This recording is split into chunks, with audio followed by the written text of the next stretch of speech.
The very concept of someone being indigenous is one I have found increasingly off-putting the more thought I put into it.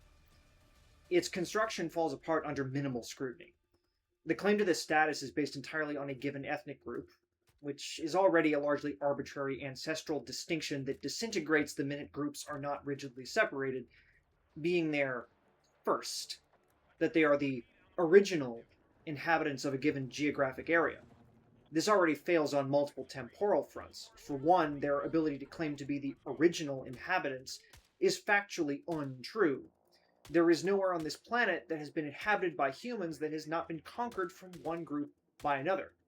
After all, we have existed for 300,000 years. We have had a great deal of time to do this over and over again.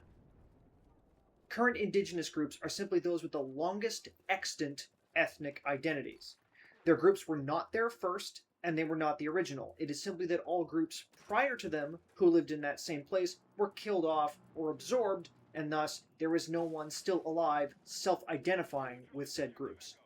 In that sense, their claims to deserved ownership over the land are based entirely on being the last group of conquerors to eradicate, either physically or culturally, the previous inhabitants, leaving no one around to challenge that conquest. And that somehow makes them more deserving than any other group who has or may come for it later. I very much doubt most actually argue from might making right. Many indigenous people are ethno-nationalists, but they profess their pride through a victim narrative, not a conqueror's. I do, nevertheless, find it amusing that their own logic leads to this argument, though they will not often, if ever, realize or acknowledge it. This line of questioning does, at least, leave us with a more factual basis for defining indigenous status, the oldest extant ethnic identity group within a given area. The fact that, however, no one ever defines it that way, always falling back on claims of originality, is deeply revealing of the ethno-nationalist mindset behind its propagation. For two, and as the prior point already exposes, any argument from a temporal relation, we were here first, etc., necessitates belief in the propriety of inherited privilege. Put aside the fact they weren't there first.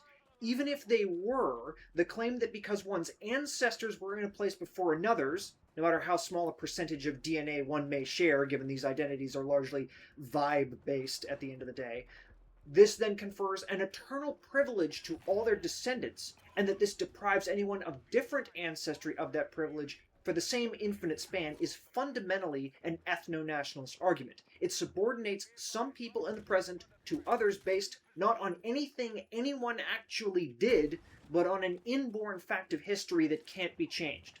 This is a common, lazy scheme to make such an appeal. Make the criteria unavoidable so the benefited people don't have to do literally anything to be entitled to the privilege, and the deprived people likewise cannot do anything to escape that status, meaning they can be kept in a subordinate position in perpetuity. It's the most rank, primitive kind of tribalism.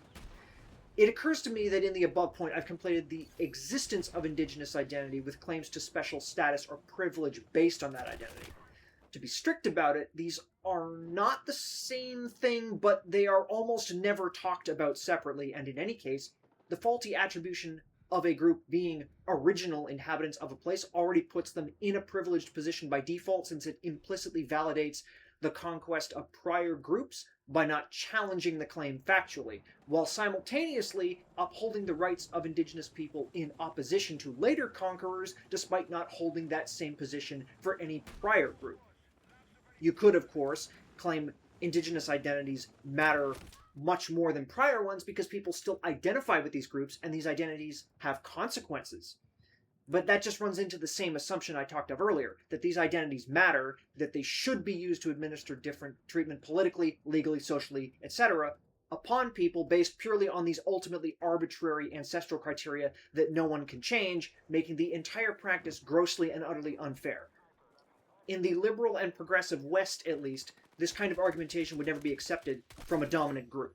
It would rightly be seen as crude, racist ethno-nationalism, a justification for subjugating minorities purely as a pathetic performance of group domination to make people in the dominant group feel good without having to actually do anything, and entitling them to feel that superiority forever.